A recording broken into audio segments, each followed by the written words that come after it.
Olá, amigos. Meu nome é Gustavo Castanhão. Estou aqui para uma análise de conjuntura que eu faço periodicamente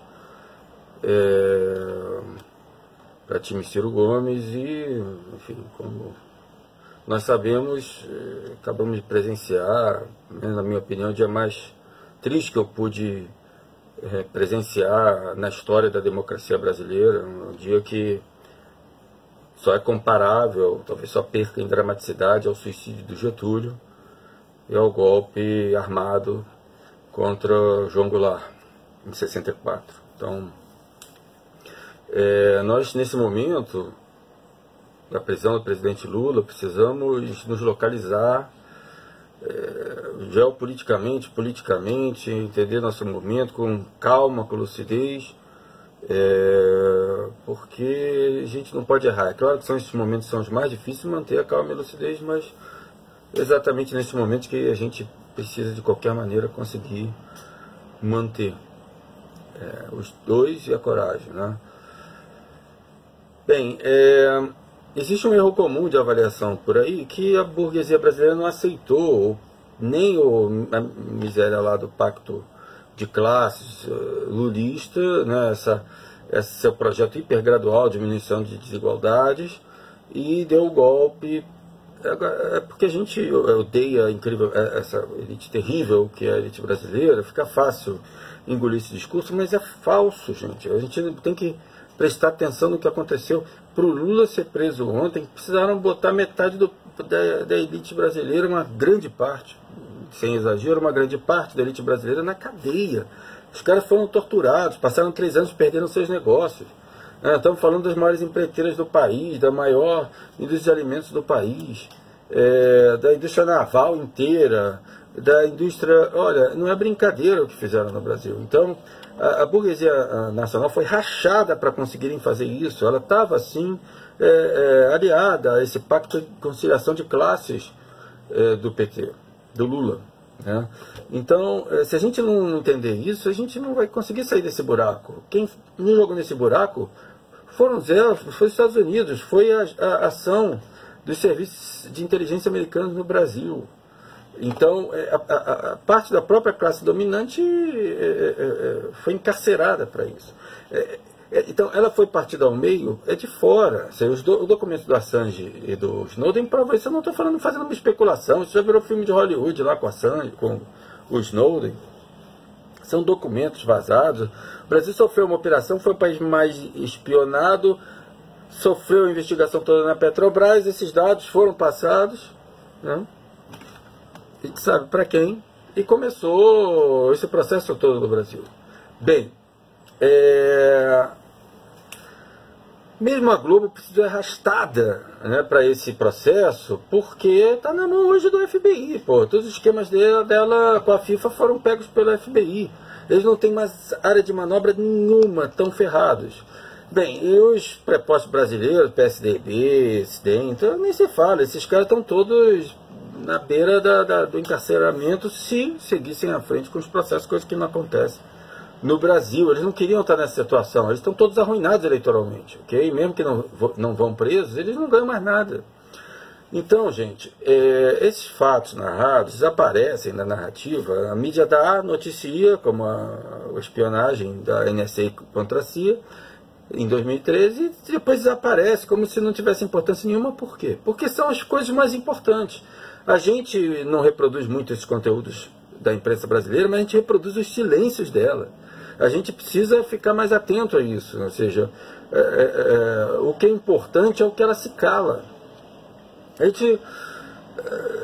A direita, então, dito isso, a direita não tinha alternativa brasileira e aproveitou a situação para realizar seus ganhos, fazer seus ganhos na rua aí, né, malandragem? Então, tungaram nossas carteiras, tungaram nossos direitos trabalhistas, queriam tungar essa aposentadoria, e assim por diante, diminuir o custo do trabalho, da mão de obra. É o que eles tentaram fazer com essa oportunidade que o ANSE e a CIA deram para eles. Então, a gente, quando a direita resolve agir, e ela foi movida para isso, muito para se salvar, né? é muito fácil ela acumular vitórias institucionais instantâneas, porque elas controlam todas as instituições do capitalismo.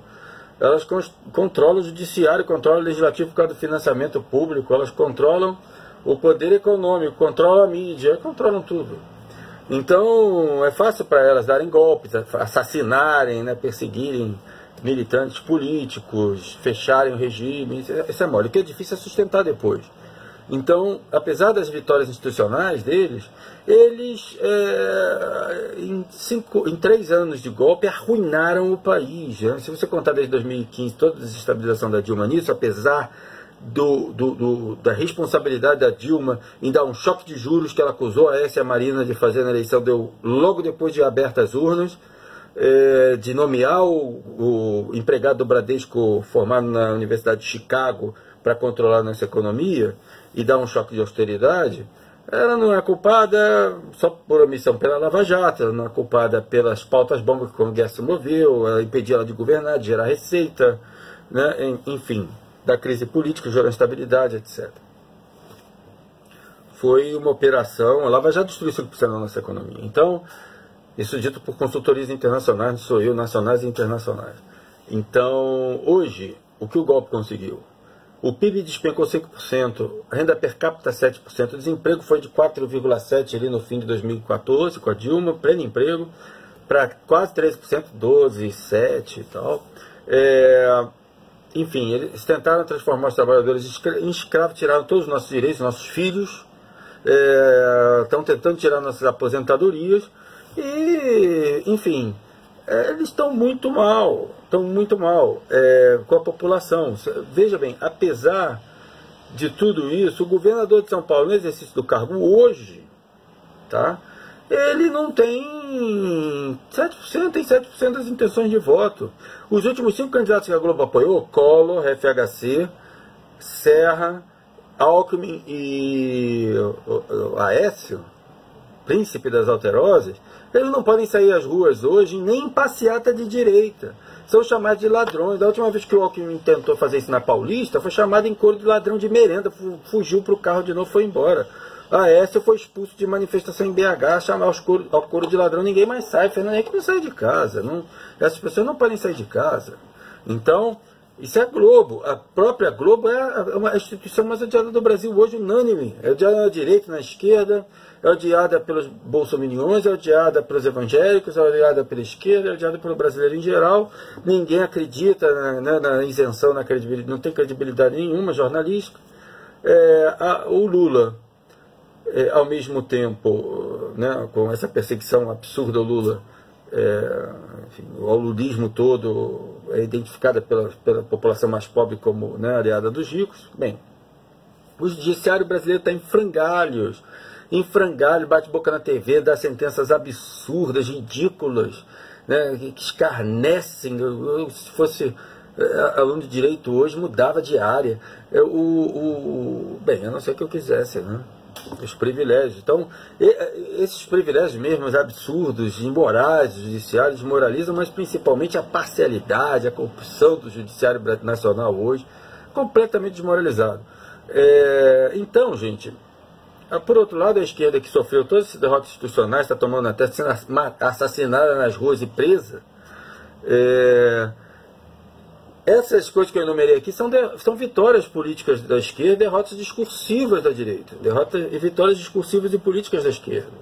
A esquerda assumiu novamente no país uma posição de olha só, os caras estão sendo perseguidos, enquanto o pobre está se ferrando aqui, eles também estão se ferrando. Ao mesmo tempo que a situação do Brasil se degenera em todos os campos, Lula voltou a 35% de intenção de voto, o PT 19% de preferência como partido no Brasil. Se pegar todos os candidatos antigolpe juntos, eles têm no primeiro turno cerca de 60% dos votos válidos. A direita orgânica está destruída eleitoralmente, não tem alternativa eleitoral, e a direita hoje em dia está, o espaço da direita é ocupada por um descerebrado incontrolável. Então a derrota política e moral da direita, gente, é gigantesca, tá?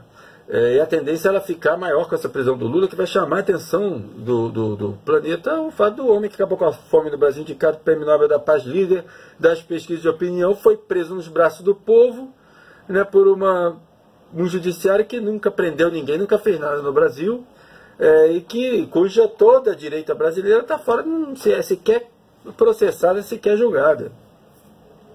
Então a desmoralização vai seguir muito, já tem gente pedindo embargo comercial ao Brasil na União Europeia. Vamos ver até onde isso vai, né? Essa checkmate da direita institucional no PT, com a prisão do Lula e a perseguição judicial a outros membros do PT, que vai continuar, ao mesmo tempo é o ato final, um checkmate político no golpe. Eu acho que vai desgastar extremamente o golpe. Bem, e aí? O que adianta ter vitória políticas, morais e derrotas tão amargas e violentas no campo institucional?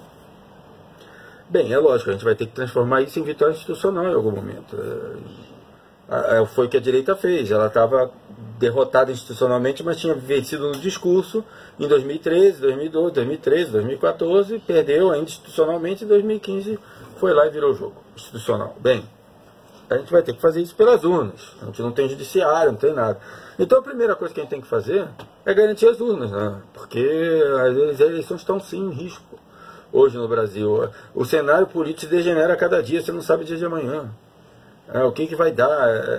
Claro que podem cancelar as eleições para o outro, né?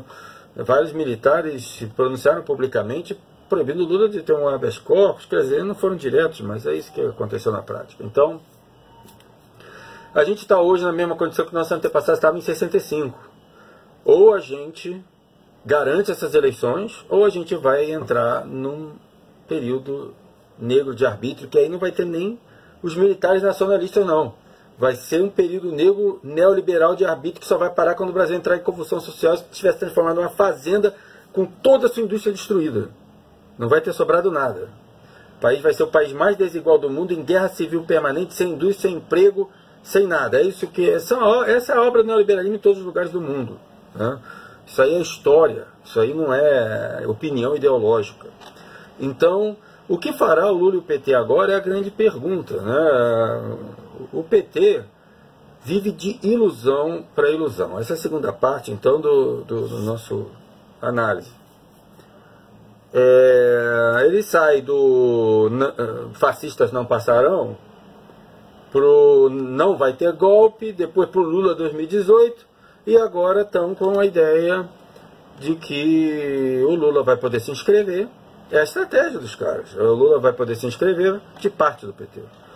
O Lula vai poder se inscrever, bota a carinha dele na urna, Lula 13, PT é impugnado. Depois de 15 dias, vai ter 15 dias de TV para fazer campanha, e depois vai poder declarar seu voto no candidato do PT, que provavelmente deve ser o Haddad, de vice do Lula, que ele vai registrar como vice. Isso é uma coisa que assim, dá medo até da condição das pessoas. Deus do céu, que é isso? O Lula foi preso. O Lula foi preso ontem. Vocês acham que vão deixar botar a foto do nome do Lula na urna, ele fazer 15 dias de campanha na TV? Isso é uma coisa assim inacreditável, é uma falta completa de noção da realidade. Nós precisamos de unificação agora. Nós precisamos de unificar agora. Bem, até aqui o Lula fez o que tinha que fazer, mostrar que a prisão dele era uma questão político-eleitoral. E o Ciro fez o que tinha que fazer, mostrar que não é um puxadinho do PT, é isso, gente. Desculpa, o PT tem 64% de rejeição no segundo turno, candidato do Lula. O Ciro não pode ser visto como um preposto do Lula, porque ele não é. Porque o Brasil precisa de um novo projeto. E porque se ele se mostrar assim, ele vai perder o segundo turno. É melhor para ele no segundo turno, mas é pior para o país e para ele no segundo. Então, gente, vamos acordar. O PT, o Lula vai ter que fazer a opção. Ou ele vai fazer o que é melhor para o país e promover a união da esquerda brasileira, nem que seja um começo aí de palanque único para Senado e governador, para depois discutir candidatura. Ou, se ele continuar agora, a partir daqui, principalmente no registro de chapa com candidatura realmente do PT, ele vai estar fazendo serviço para a direita. Okay? Eu não sei com que objetivos, mas esse é aquilo que eu tinha alertado há 2 meses atrás. Então, o que o Lula vai conseguir agora? Que aprovem segunda instância, a Rosa Weber mudou de opinião. Por quê? Porque quem controla esse processo não é o PSDB. Não adianta fazer acordo com o PSDB. Tem que fazer acordo com a CIA. Vai fazer acordo com a CIA? A Globo quer o BRICS acabado, o Lula preso. A CIA quer o Lula preso. Vão conseguir fazer? Pode ser. Né? Mas a gente tem que ver o que é o melhor para o país. Eu acredito realmente que o Lula vai fazer o que é melhor para o país. E o melhor para o país, a única saída nossa nesse momento é a unidade. Bem,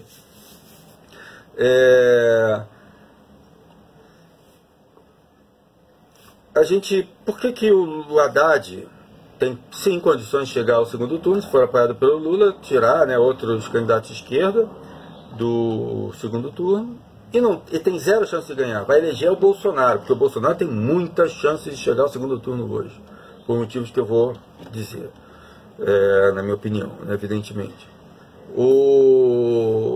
Ninguém mais quer o PT conduzindo processo político nenhum no país, nem a esquerda, nem os outros aliados de esquerda. O PCdoB está lá solidário com o Lula, mas não quer. PSB no centro também não quer. O PSOL não quer. O PDT não quer. Se vão fazer isso como? Vão enfiar pela goela de todo mundo o quê? São 20 anos enfiando pela goela. Não vai enfiar pela goela de ninguém. Então, na verdade, vai sozinho. Pode ser que chegue lá pela força eleitoral do Lula. E é claro que eu, particularmente, vou votar no Haddad contra essa gente que está aí. Mas a derrota é absolutamente certa. São 64% de rejeição, 63%. É o candidato do PT. Pega aí os pesquisas eleitorais hoje, você vai ver, está lá derrotado por Bolsonaro. O Alckmin perde de todo mundo.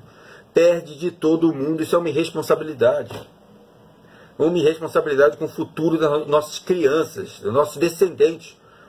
Então, o que está em jogo é o país ter uma indústria, o que está em jogo são direitos trabalhistas, o que está em jogo não é quem é mais ou menos leal ao Lula. Então, a política tradicional está em frangalhos, a chance de um outsider é muito grande. O que a gente vai ver aí é que vai disputar, mesmo que o Lula apoie o Haddad e o Ciro seja candidato, vai disputar uma vaga no segundo turno. A gente não sabe quem vai passar. Desses 4 pode ser 2 de direita, 2 de esquerda. 2 de esquerda não acredito que a fraude nunca ia permitir. Mas quem vai passar para o segundo turno é Bolsonaro, provavelmente o mais hoje indicado a passar, né? Ou o candidato do PT, ou Ciro, e o candidato da direita, que ela vai inflar aí nesse pangaré quem der certo, porque o Alckmin está morto. Desse pangaré quem der certo, pode ser o Afif, pode ser o Rocha, pode ser o Richa, né? Ou pode ser o Richa, o Álvaro Dias, pode ser o Joaquim Barbosa, pode ser o Amoedo. Quem der certo aí, eles vão inflar para ser o candidato deles. Tentar fazer um segundo turno entre eles e o Bolsonaro. Enfim. Então, se mesmo num contexto como esse, o PT não tem a humildade de abrir mão do processo de hegemonia, que eu chamo, que é hegemonizar um campo político no Brasil, né? Antes era o campo da esquerda. Daqui para frente, o PT, eu acho que o projeto do PT é hegemonizar o campo de concentração, né? Onde a gente vai estar com o Bolsonaro presidente. Nós estamos brincando com a possibilidade do Bolsonaro se tornar presidente do país. A gente precisa da unidade da esquerda agora. Não existe mais alternativa. Então, se o PT partir para continuar com esse projeto hegemônico suicida nesse momento, ele vai estar dando um recado claro para todos esses aliados de esquerda que eu citei. É que não existirá nunca, jamais no país nenhum contexto, porque eu não consigo imaginar um contexto pior do que esse, em que o PT apoie um aliado. E se na hora que isso ficar claro, transparente a todo custo, todo o campo da esquerda vai abandonar o PT definitivamente, e uma parte deles vão começar a jogar também na sua destruição interna. Então, se o PT quer ir para cada cadafalso dos novos DOPs, da nova ditadura, né? Quer ser massacrado judicialmente, como o Bolsonaro na presidência, ou um cara como o Amoedo na presidência, ou um cara, né, mais chance, um Álvaro Dias, que é o candidato da Lava Jato, por exemplo. Se o PT quer esse projeto, continua mantendo volto a dizer, vai ter a hegemonia da cadeia, do campo de concentração e tal. E não sei se vai ter não, hein? Porque todo mundo que estiver lá dentro vai culpar eles por estar lá dentro. Então, concluindo o vídeo, que infelizmente não pôde ser curto, vamos chegar ao caso do Ciro especificamente, né? Que é o que interessa particularmente, que eu sou um correligionário do Ciro e entusiasta apoiador de sua candidatura a presidente. Eu acho que a gente aqui não deve se impressionar com as acusações do PT, de parte da militância do PT, porque o PT não falou isso, né? De oportunismo e traição do Ciro Gomes por não ter ido a São Bernardo. Primeiro, porque ele enviou o Cid para lá, e segundo, porque ele estava em Harvard, não podia estar em São Bernardo. Então, no dia que começou o cordão humano lá, ele estava dando entrevista na TV que eles estão acusando lá do puxadinho do PT. Ele tinha 24 horas para chegar se mudasse todos os compromissos dele lá, que ele tinha posteriores, com o Mangabeira, por exemplo, e viesse para o Brasil, ok? Coisa que o Haddad não fez. O Haddad estava lá. Bem, então, eu digo lá na hora que o Lula foi preso. Então, tudo que o Ciro fizesse ia ter a mesma coisa. Eles iam chamar de traidor, de oportunista, como estão fazendo com a Manuela e o Boulos. Os caras vão lá, estão acompanhando, foram no Circo Voador, foram lá, o que falam? Esses caras oportunistas querem chegar lá, querem herdar os votos do PT, etc.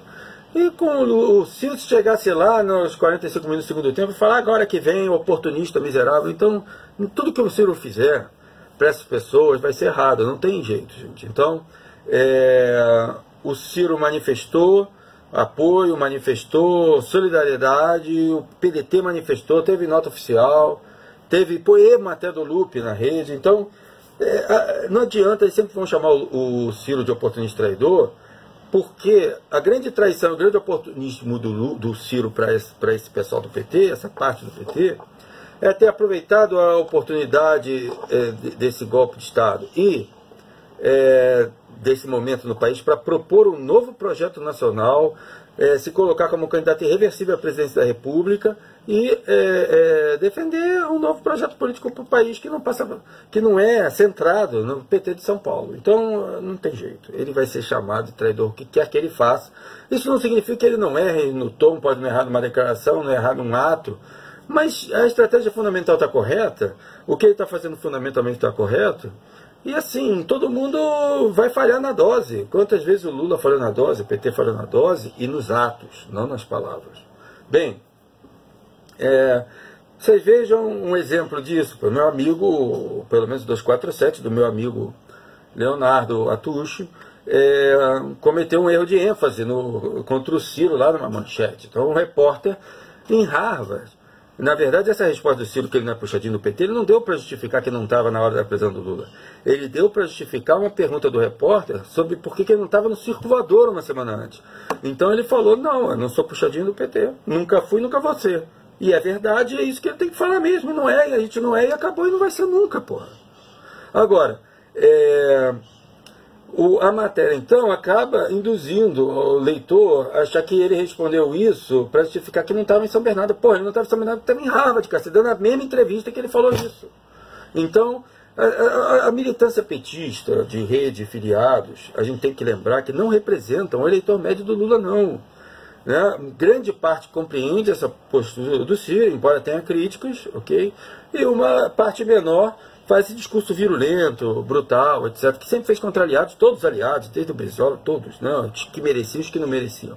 Então, mas o pessoal que vota no Lula, ontem mesmo ouviu um áudio de uma avó de um amigo meu, chorando, dizendo que o Lula devia ser perdoado pelos erros, etc., e que o povo acha que o Lula se meteu no negócio, né? Pode ter se metido lá na roubalheira, mas é um cara bom, que governou para o povo, que merece, né? Porque só ele, isso é o principal, porque só ele, o PSDB fez uma pesquisa qualitativa para ver como ia se pronunciar a respeito da prisão do Lula e ficaram quietos. Por quê? Porque maciçamente que as pessoas falaram, só o Lula é preso, esse pessoal do PSDB está fora aí. Então a posição do Lula, que foi exatamente do Ciro, que ele falou exatamente isso, está certíssima. Ele foi muito bem, ele falou exatamente isso lá. Que se solidarizou com o Lula, falou dos erros processuais, do absurdo da precipitação da prisão, etc., e que que estranha a todos no Brasil, causa indignação, é que isso é só com né, o Lula, com um grupo político, que o PSDB, notórios corruptos, não estão presos e tal. Então é só, pega a entrevista depois dele, lá da palestra em Harvard, que ele fez do lado do Padilha, né, presidente do PT de São Paulo, muito cordialmente, etc., inclusive rebatendo falas do auditório contra o Lula, e ver se eu não estou mentindo, né? Tá lá, tá na internet para todo mundo ver. Então, bem, concluindo, o PT está acostumado a ver o Ciro e o PDT e todos os outros forças políticos PCdoB como batedores que vão na frente, falando o que eles não falam, sendo mais radical que eles, como o Ciro foi na crise do mensalão e ajudou a salvar a pele do Lula, como o Ciro foi no golpe de 2016 e desde 2015 falando o diabo, foi processado várias vezes, né? Uma postura muito mais radical e muito mais desafiadora institucionalmente que o PT. Enfim, só que agora, gente, eu lamento, os papéis se inverteram. A única esperança institucional que nós temos hoje é Ciro Gomes. É a única esperança a gente vencer o desmonte do Estado brasileiro, da democracia brasileira, da Constituição de 88. Tem que ter uma indústria, a gente tem desenvolvimento nacional, salvar nossa soberania.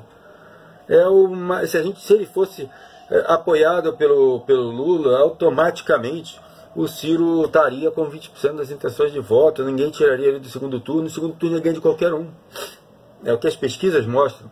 Então não fazer esse movimento que é certo, que é uma salvação muito provável do Brasil, é um crime contra o país, que não será perdoado pela história. Não será perdoado. Pela esquerda, não será perdoado pela história.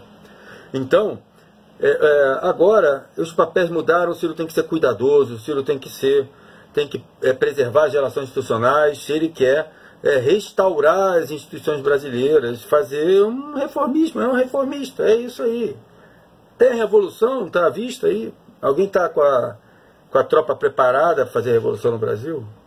Então, agora é tempo. Independente disso, a gente continua defendendo o Lula, continua defendendo o PT da perseguição judicial que ele está sofrendo, e agora é tempo de a gente correr, evitar que o PSB volte para a direita, faça o jogo lançando um candidato como Joaquim Barbosa, né, para conseguir a unidade do campo progressista, a gente venceria fácil a maioria dos estados brasileiros. Hoje é só olhar para os candidatos que estão postos. A gente faria uma grande bancada, a gente reverteria essa situação. Se o PT lançar um candidato fraco e de antemão derrotado no segundo turno, ele pode nos tirar do segundo turno, sim, mas vai ser para assistir a derrota do Haddad para o Bolsonaro, provavelmente, que dificilmente a direita institucional vai conseguir tirar ele do segundo turno. Ia ser a maior tragédia política da história brasileira, e a chave de ouro da destruição do Estado Nacional brasileiro. Que a gente impeça isso, está nas nossas mãos, a gente tem que impedir isso por todos os meios necessários, passar por cima de todos os erros que todo mundo cometeu até agora e salvar o país. É isso aí, gente. Vamos assumir essa responsabilidade. Boa tarde.